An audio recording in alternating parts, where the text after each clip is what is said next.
Justice Shekhar Kumar Yadav மிக முக்கியமான ஒரு நீதிபதி RSS கூட்டத்தில் போய் நின்று 38 நிமிஷம் சில விஷயங்களை பேசியிருக்கிறார்.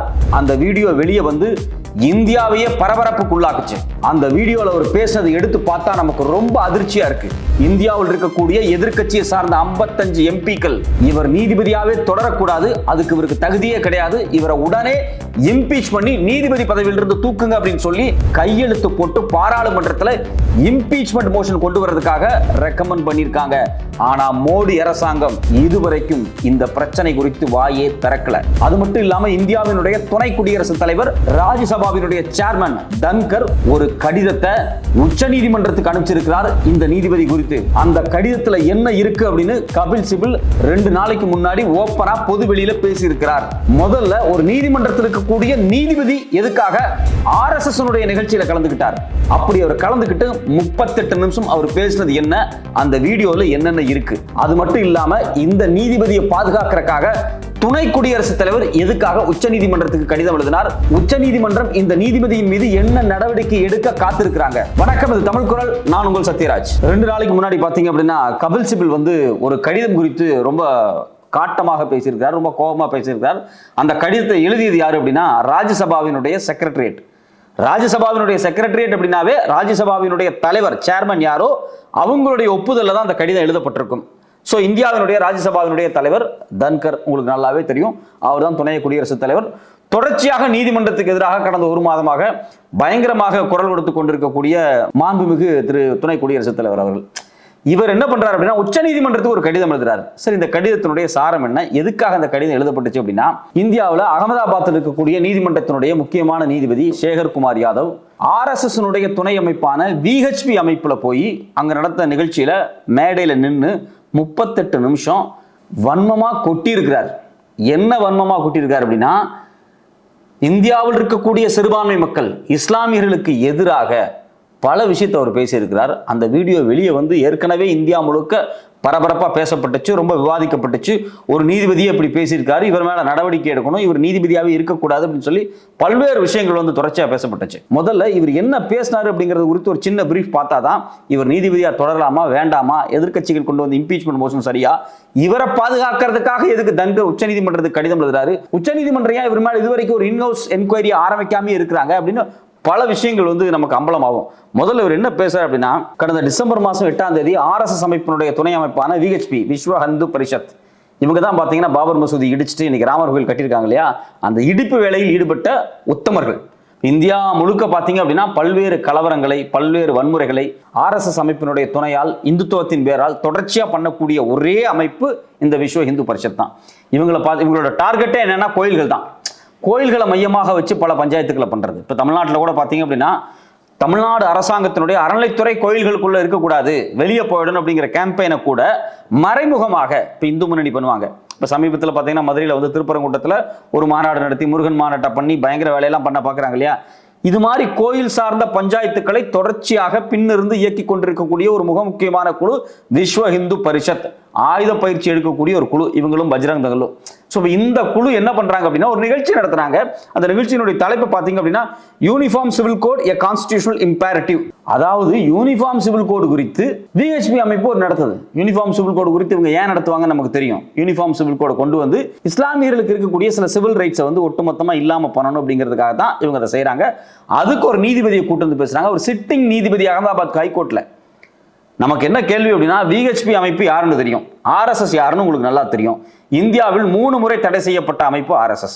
காந்தி கொலை, அதுக்கு பிறகு எமர்ஜென்சி, இது இல்லாம பாபர் மசூதி இடிப்பு, பல விஷயங்கள்ல நேரடியாக ஈடுபட்ட அமைப்பு அப்படிங்கிறதுனால RSS தடை செய்யப்பட்டிருக்கு. அதனுடைய துணை அமைப்பான VHP நடத்தக்கூடிய நிகழ்ச்சிக்கு எதுக்கு ஒரு ஜட்ஜ் வந்தார்?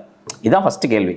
இப்படி ஜட்ஜுகளே வந்து ஒரு மதவாத அமைப்பு, தீவிரவாத பேக்ரவுண்ட் இருக்கக்கூடிய அமைப்புகளுடைய நிகழ்ச்சிகளில் கலந்துக்கலாமா அப்படிங்கிற கேள்வி வந்து இந்தியா முழுக்க கேட்கப்பட்ட ஒரு முக்கியமான கேள்வியா இருக்கு. சரி, ரெண்டாவது, இவங்க ஆர்கனைஸ் பண்ணிருக்கக்கூடிய நிகழ்ச்சி யூனிஃபார்ம் சிவில் கோடு. யூனிஃபார்ம் சிவில் கோடு அப்படிங்கிறது ஒரு கான்ஸ்டிடியூஷனல் இஷ்யூ. இந்த கான்ஸ்டிடியூஷனல் இஷ்யூ குறித்து பொதுவெளியில் ஒரு நீதிபதி பேசலாமா? அதுவும் ஒரு இந்தியாவில் இருக்கக்கூடிய ஒரு பெரும் தொகையான மக்களை டார்கெட் பண்ணக்கூடிய ஒரு பிரச்சனைக்கே இவங்க பேசலாமா அப்படிங்கிற கேள்வி வந்திருக்கு.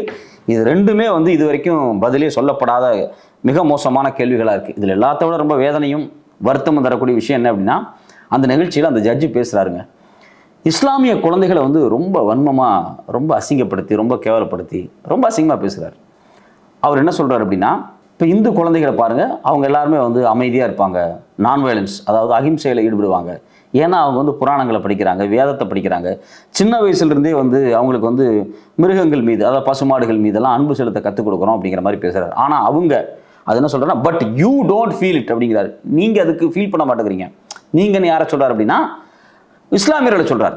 அப்போ ஒரு ஜட்ஜ், இந்தியாவில் ஹைகோர்ட்டில் இருக்கக்கூடிய ஒரு ஜட்ஜு பைனரியாக பேசுகிறார். நாங்கள் நீங்கள். இது ஆர்எஸ்எஸ்னுடைய ஒரு டோன், பாஜகவினுடைய ஒரு டோன்.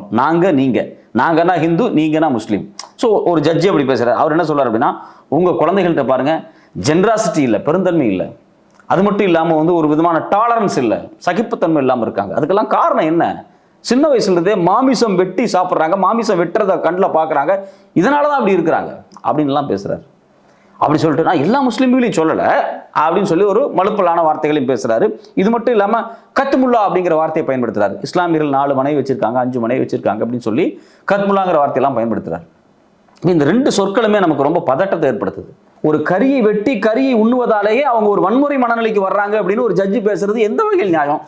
இந்தியாவில் கிட்டத்தட்ட 90% மேலே இந்துக்கள் வந்து கறி சாப்பிட்றாங்க. அது தென்னிந்தியாவில் தான், இந்தியாவில் கறி அதிகமாக சாப்பிடப்படுது. தென்னிந்தியாவில் பார்த்தீங்கன்னா நம்ம 4-5 மாநிலம் இருக்குது பார்த்தீங்களா, இதில் கிட்டத்தட்ட 98% மேலே கறி சாப்பிட்றாங்க. பட் ஆனால் வட இந்தியாவில் அப்படி கிடையாது. குஜராத்தில் ரொம்ப கம்மி. நீங்கள் வந்து உத்தரப்பிரதேஷ்லையும் இஸ்லாமியர்களை தவிர்த்து அங்கே இருக்கக்கூடிய இந்துக்கள் ரொம்ப குறைவாக தான் கறி சாப்பிட்றாங்க. ஹிமாச்சலில் இன்னும் குறைவு. ஸோ உத்தரகாண்டில் இன்னும் ரொம்ப ரொம்ப ரொம்ப குறைவு. ஸோ பிரச்சனை எங்கே அப்படின்னா, வட இந்தியாவில் இருக்கக்கூடிய உயர்ஜாதியை சார்ந்தவங்க கறி சாப்பிடாமல் இருக்கிறாங்க. அந்த மனநிலையில் இருந்தே அதிலிருந்து வரக்கூடிய ஜட்ஜிகள் பேசக்கூடாது.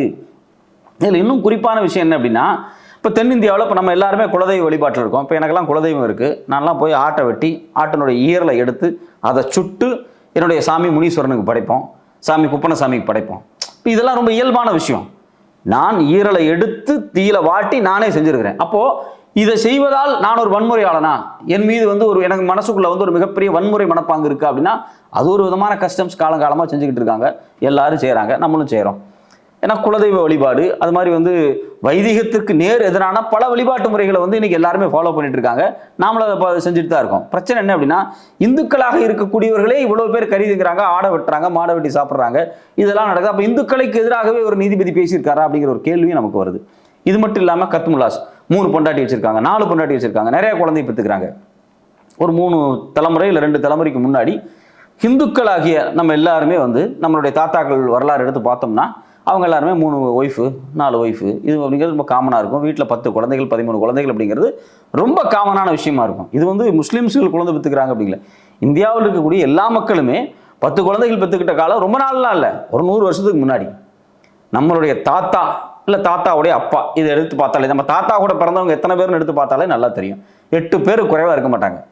ஸோ அப்போ இது ஒரு இயல்பான ஒரு விஷயம், இந்திய மண்ணில் இருந்து ஒரு இயல்பான விஷயம். அதில் வந்து மதமே வரல, இந்துக்கள் இஸ்லாமியர்கள் எல்லாரும் ஒரே மாதிரி தான் இருப்பாங்க. ஆனால் இங்கே பார்த்தீங்க அப்படின்னா, இவர் பேசின பேச்சு அப்படிங்கிறது இஸ்லாமியர்களை குறி வச்ச மாதிரி இந்துக்களையுமே வந்து இது வந்து ரொம்ப காயப்படுத்தியிருக்குன்னு தான் நான் சொல்லுவேன். அது மட்டும் இல்லாமல் இவர் பேசுனதில் இன்னும் ரொம்ப முக்கியமான விஷயம் என்னென்னா, நீங்கள் வந்து லாயராக இருக்கலாம், ஜட்ஜாக இருக்கலாம், நீங்கள் அதாக இருக்கலாம், இதாக இருக்கலாம், எதாக வேணாலும் இருக்கலாம், ஆனால் ஹிந்துங்கிற ஐடென்டிட்டி ரொம்ப ரொம்ப முக்கியம் அப்படின்னு சொல்லிட்டு ஒரு வார்த்தையை சொல்கிறார். நீங்கள் ஒற்றுமையாக இருந்தால் நீங்கள் பாதுகாப்பாக இருப்பீர்கள் அப்படிங்கிறார். நான் என்ன கேட்குறேன், நீங்கள் ஒற்றுமையாக இருந்தால் பாதுகாப்பாக இருப்பீர்கள்னா என்ன ஆபத்து நமக்கு வந்துருச்சு? நம்மன்னு இந்த இடத்துல சொல்றது அவர் இந்துக்களை சொல்றாரு, நாமளும் அதே வார்த்தையில் சொல்லுவோம். இப்போ இந்துக்களாகிய நமக்கு என்ன ஆபத்து இப்போ வந்து விட்டது? நாம் ஒற்றுமையாக இருக்க வேண்டும், பாதுகாப்பாக இருக்கலாம், யாருக்கிட்ட இருந்து பாதுகாப்பாக இருக்கலாம்? இந்த வார்த்தையை திரும்ப திரும்ப திரும்ப திரும்ப மோடி மகாராஷ்டிரா தேர்தல் பிரச்சாரத்தில் பண்ணார், யோகி ஆதித்யநாத் உத்தரப்பிரதேச தேர்தல் பிரச்சாரத்தில் பண்ணார். இவங்க 2 பேரும் தேர்தல் பிரச்சாரத்தில் பயன்படுத்தின வார்த்தையை ஒரு நீதிபதி, அகமதாபாத்தில் இருக்கக்கூடிய ஒரு நீதிபதி ஒரு பொது நிகழ்ச்சியில் பயன்படுத்தி இருக்கிறார். இது உச்சநீதிமன்றம் என்பாக எடுத்துக்கும். உச்சநீதிமன்றம் இப்படி இவர் பேசியிருக்காருனோட உடனே வந்து அவர் மேலே வந்து ஒரு நடவடிக்கை எடுத்துருக்க வேண்டாமா? அது மட்டும் இல்லாமல் அவர் என்ன சொல்றாரு அப்படின்னா, இந்தியா அப்படிங்கிறது ஒரு மெஜாரிட்டி நாடு, இங்கே மெஜாரிட்டி மக்களுடைய உணர்வுகள் தான் ஏற்றுக்கொள்ளப்படும் அப்படிங்கிறாரு. அப்படிலாம் கிடையாது. நீ மெஜாரிட்டியாக இருக்கலாம், மைனாரிட்டியாக இருக்கலாம், கான்ஸ்டியூஷன் ஒன்று தான். அது ஹிந்துவாக இருக்கலாம், இஸ்லாமாக இருக்கலாம், கிறிஸ்டனாக இருக்கலாம், பௌத்தமாக இருக்கலாம், என்ன வேணாலும் இருக்கலாம். கொலை செஞ்சால் கொலை தான். இங்கே வந்து கிரிமினல் லா அப்படிங்கிறது எல்லாத்துக்கும் ஈக்குவல் தான். சில லாக்கள், சில சட்டங்கள் மட்டும் சிறுபான்மையின மக்களுக்காக உருவாக்கப்பட்டிருக்கும், அது பிரச்சனை கிடையாது. பட் ஆனால் இந்தியாவில் மெஜாரிட்டியினுடைய மனநிலை என்ன அப்படிங்கிறத மட்டும் ஏற்றுக்கலாம் முடியாது. கான்ஸ்டியூஷனுடைய பேஸ் அது கிடையாது. இந்திய அரசியலமைப்பு சட்டத்தை எழுதிய நமது முன்னோர்கள் மிக தெளிவாக சொல்லுகிறார்கள், மெஜாரிட்டியினுடைய மனநிலை வந்து இந்தியாவினுடைய மனநிலை கிடையாது. ஸோ அது முழுக்க முழுக்க முழுக்க முழுக்க அரசியலமைப்பு சட்டத்துக்கு எதிரானது. இது மட்டும் இல்லாமல் ராமர் கோயிலை பற்றி பேசியிருக்காரு. ராமர் கோயிலை நம்ம கட்டுவோம் நீங்கள் கனவுல நினச்சி பார்த்துருக்கீங்களா? இப்போ பாரு நம்ம கட்டியிருக்கோம். ஏன்? இது நம்ம முன்னோர்களுடைய தியாகம் அப்படிங்கிறாரு. பாபர் மசூதியை இடித்து அவ்வளோ பெரிய கலவரத்தை பண்ணி இந்தியா முழுக்க மிகப்பெரிய வன்முறையை கொண்டு வந்து பல உயிர்களை சேதப்படுத்தின நிகழ்ச்சி தான் இந்த ராமர் கோயில் கட்டின நிகழ்ச்சி. இப்போ உச்சநீதிமன்றம் சொல்லிடுச்சு ராமர் கோயில் கட்டியாச்சு, திறந்தாச்சு, சாமி கும்பிட்டாச்சு. பட் அதுக்கு முன்னாடி பாபர் மசூதி இடிக்கப்பட்டப்ப அங்கே நடந்த கலவரங்கள், அதை தொடர்ந்து குஜராத்தில் வந்த கலவரங்கள், அதை தொடர்ந்து இந்தியா முழுக்க நடந்த கலவரங்கள், ரத யாத்திரைகள், பஞ்சாயத்துகள், சாவுகள், குழந்தைகள் செத்தது, பெண்கள் ரேப் பண்ணப்பட்டது. இப்போ இதை எதையுமே பொருட்படுத்தாமல் இதை எல்லாவற்றையும் தியாகமா இந்துக்கள் இஸ்லாமியர்கள் மீதும் இஸ்லாமியர்கள் இந்துக்கள் மீதும் நடந்த வன்முறை தாக்குதல்கள் எல்லாமே தியாகங்களா? இது எப்படிப்பட்ட வார்த்தை? இது ஏன் ஒரு நீதிபதி பேசினார் அப்படிங்கிற பல கேள்விகள் வருது. அது மட்டும் இல்லாமல் யூனிஃபார்ம் சிவில் கோடு தான் அந்த நிகழ்ச்சியினுடைய மையமே. அதை பற்றி பேசும்போது that day is not very fair அப்படிங்கிறார். யூனிஃபார்ம் சிவில் கோட் நடைமுறைக்கு வரும், அதுக்கு இன்னும் ரொம்ப காலம் இல்லை அப்படிங்கிறார். அந்த நாளுக்கு இன்னும் ரொம்ப காலம் இல்லை அப்படிங்கிறார். முதல்ல யூனிஃபார்ம் சிவில் கோடு அது ஒரு கான்ஸ்டியூஷனல் டிஸ்கஷன். அது பாராளுமன்றத்தில் டிஸ்கஸ் பண்ணப்பட்டு பாராளுமன்றம் அப்ரூவல் கொடுக்கப்பட்டு மக்கள் கருத்து கேட்கப்பட்டு ஸ்டாண்டிங் கமிட்டிக்கு ரிவ்யூ போய் அதுக்கப்புறம் அது மக்கள் பாராளுமன்றத்தில் பாஸ் ஆனால் ஏற்றுக்குவாங்க. அதுக்கு பிறகு உச்சநீதிமன்றத்தினுடைய மெஜாரிட்டியான நீதிபதிகள் என்ன முடிவு எடுக்கிறாங்களோ, தீர்ப்பு என்ன வருதோ அதன் அடிப்படையில் தான் யூனிஃபார்ம் சிவில் கோடு இந்தியாவில் வந்து நடைமுறைப்படுத்தப்படுமா படுத்தப்படாதா அப்படிங்கிறதெல்லாம் டிஸ்கஷன் இருக்கும். அதுக்கு முன்னாடியே ஒரு நீதிபதி வழக்கே இன்னும் ஒருத்தன் போடலை அப்படின்னா இதன் இம்ப்ளிமெண்டேஷனுக்குள்ளே வரும்போது இப்போ ஏற்கனவே பல வழக்குகள் இருக்குது. பட் ஆனால் இம்ப்ளிமெண்டேஷனுக்கு வரும்போது தான் அந்த வழக்கு வந்து சீரியஸாக மாறும். இன்னும் அது குறித்து டிஸ்கஷனே மாறும். ஆனால் இவர் தீர்ப்பை போய் எழுதிட்டு போகிறார். ஸோ அப்போ இது எல்லாமே பார்த்தீங்கன்னா மிக மோசமான விஷயங்களாக இருக்குது. இப்போ இது எல்லாமே அவர் டிசம்பர் மாதமே பேசுகிறாரு. இவர் மேலே உடனே நடவடிக்கை எடுக்கணும் அப்படின்னு சொல்கிறாங்க. இந்தியாவில் இருக்கக்கூடிய குறிப்பாக பாஜக அல்லாத திமுக சார்ந்த மதிமுக, காங்கிரஸ் எல்லா எதிர்க்கட்சியை சார்ந்தவங்களும் குறிப்பாக 55 எம்பிக்களும் இவரை வந்து நீதிபதி பதவியிலிருந்து தூக்கணும் அப்படின்னு சொல்லி அவங்க பாராளுமன்றத்தில் வந்து கையெழுத்து போட்டு ஒரு இம்பீச்மெண்ட் மோஷன் அப்ளை பண்ணுறாங்க. அதாவது ஒரு நீதிபதி நீங்கள் வந்து பதவி விட்டு நீக்கணும் அப்படின்னா அதுக்கு வந்து பார்லிமெண்ட்டில் வந்து இம்பீச்மெண்ட் கொண்டு வரணும். அது ஒரு சிறப்பு நடைமுறை. அந்த இம்பீச்மெண்ட்டை நடைமுறைப்படுத்தினார்களா? யார் நடைமுறைப்படுத்தணும்? பாராளுமன்றத்தில் இருக்கக்கூடிய லோக்சபா தலைவராக இருக்கட்டும், இல்லை ராஜ்யசபாவினுடைய தலைவர் சேர்மன் தன்கராக இருக்கட்டும், இவங்க தான் நடைமுறைப்படுத்தணும். 6 மாதம் ஆச்சு, வாயே திறக்கல, அப்படியே கிடப்பில் போட்டு வச்சிட்டாங்க. இது மட்டும் இல்லாமல் உச்சநீதிமன்றம் தன்னிச்சையாக வந்து ஒரு இன்ஹவுஸ் என்கொயரி நடத்தி இவர் மேலே வந்து சில நடவடிக்கை எடுத்துருக்கணும். அதுக்கு உச்சநீதிமன்றம் சில முயற்சிகளை பண்ணும்போது இதை பண்ணக்கூடாது. ஏன்னா இந்த பிரச்சனை, அதாவது இந்த நீதிபதி பேசின பிரச்சனை இப்போ பாராளுமன்றத்துக்குள்ள இருக்கு, நாங்கள் முடிவு எடுத்துக்குவோம், எங்களுடைய ஸ்பெஷல் ஜூரிடிக்ஷனுக்குள்ள இருக்கு அப்படின்னு சொல்லி கடிதத்தை யார் அனுப்பிச்சிருக்கிறா? இந்தியாவினுடைய துணை குடியரசுத் தலைவர் உச்சநீதிமன்றத்துக்கு அனுப்பிச்சிருக்காருன்னு கபில் சிபில் 2 நாளைக்கு முன்னாடி பேசியிருக்காரு. இதெல்லாம் பார்க்கும்போது நமக்கு ரொம்ப அதிர்ச்சியா இருக்கு. இதே துணை குடியரசுத் தலைவர் தான் நீதித்துறையின் மாண்பு கெட்டு விட்டது. அங்கே பாருங்க, ஒரு நீதிபதி வீட்டில் வந்து தீ பிடிச்சி பணமெல்லாம் கண்டுபிடிச்சாங்க. இதெல்லாம் எவ்வளோ பெரிய பிரச்சனை. இதெல்லாம் வந்து நீதித்துறையே வந்து இன்னைக்கு வந்து ரொம்ப சீரழிது. இந்தியாவினுடைய நீதித்துறையின் அடிப்படையாக இருக்கக்கூடிய கொலிஜியம் தான் அதுக்கெல்லாம் காரணம். இதெல்லாம் இல்லாமல் பண்ணிட்டு நம்ம வேற ஒரு செட்டப் உருவாக்குவோம் அப்படி இப்படின்னு கண்டமேனிக்கு பேசினார் அவர். ஒரு மாதத்துக்கு முன்னாடி பார்த்தீங்கன்னா தமிழ்நாடு அரசாங்கம் வந்து நேரடியாக உச்சநீதிமன்றத்துக்கு போய் கவர்னர் கையெழுத்து போட மாட்டேங்கிறாரு 10 மசோதாக்கு அப்படின்னு சொன்னப்போ உச்சநீதிமன்றம் அவங்களே தீர்ப்பு கொடுத்துட்டாங்க. அதெல்லாம் ஆக்டாக மாறிடுச்சு, அதெல்லாம் சட்டமாக மாறிச்சுட்டாங்க. உடனே இதே தன்கர் தான் குதிச்சார். எப்படி உச்சநீதிமன்றம் வந்து ஒரு சூப்பர் பார்லிமெண்ட்டாக செயல்படுது, நீங்கள் எங்கள் மேலே வந்து ஒரு நியூக்ளியர் குண்டை தூக்கி போட்டீங்க அப்படி இப்படி கண்டமேனிக்கு பேசினார். நாம் என்ன கேட்குறோம்? ஒரு நீதிபதி இப்படி பேசியிருக்கிறார், அவரை இம்பீச் பண்ணி பதவி விட்டு தூக்குங்க அப்படின்னு சொல்லி மக்களால் தேர்ந்தெடுக்கப்பட்ட பிரதிநிதிகள் பாராளுமன்றத்தில் சொல்லியிருக்காங்க. நீங்கள் என்ன செஞ்சிருக்கிறீங்க? சரி, உச்சநீதிமன்றம் செய்ய முன் வராங்க, ஏன் செய்ய விடாமல் தடுக்கிறீங்க? அப்போ ஆர்எஸ்எஸ்னுடைய கொள்கையை பேசிய ஒரு நீதிபதியை நீங்கள் பாதுகாக்கிறீர்களா அப்படிங்கிற கேள்வி தான் நமக்கு வந்திருக்கு. இந்த கேள்விக்கு இதுவரைக்கும் விடை இல்லை. சரி, தன்கர் செய்யலை, அவர் செய்யவும் மாட்டார். உச்சநீதிமன்றம் இதை செய்யணும் செய்யக்கூடாது, அவர் மேலே என்கொயரி நடத்தணும் நடத்தக்கூடாதுன்னு சொல்றதுக்கு நீங்க யாரு? பார்லிமெண்ட் விஷயம்னா நீங்க உறுதியா இருக்கீங்களா? அது நீதிமன்றத்தினுடைய விஷயம், அவங்க நடத்துவாங்க. அதை நடத்தக்கூடாதுன்னு சொல்றதுக்கு நீங்க யாரு? கண்டிப்பாக உச்சநீதிமன்றம் தன்னிச்சையாக இந்த விஷயத்தை வந்து எடுத்து வச்சு என்கொயரி பண்ணி இவர் மேல சில நடவடிக்கை எடுக்கணும் அப்படிங்கிறது தான் எல்லா ஜனநாயக சக்திகளினுடைய ஒரே விருப்பமாக இருக்கு. நம்ம பொறுத்திருந்து பார்ப்போம் உச்சநீதிமன்றம் செய்றாங்களா அப்படின்னு.